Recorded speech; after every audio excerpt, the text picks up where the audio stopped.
I think those models are very crude.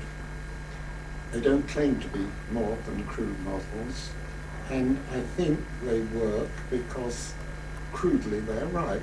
That's to say that you do have surfaces that come together, they stick together, and you have to overcome called adhesion or interfacial forces and get sliding. You may have to deform material. The model is so simple, and it conforms roughly to what takes place in practice. I don't think that refining that type of model is going to help you very much.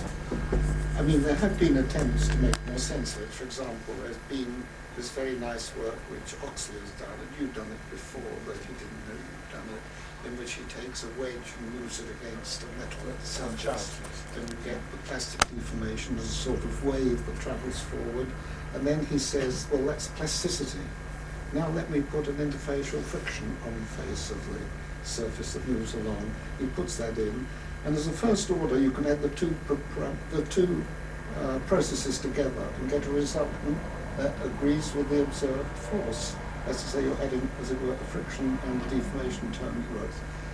Pushing that any further, I think, is no help unless you change the angles and get into the cutting machine. So if you ask me about the simple models, I think the simple models are there and are helpful as a general picture of what is happening, and it's probably useful and roughly right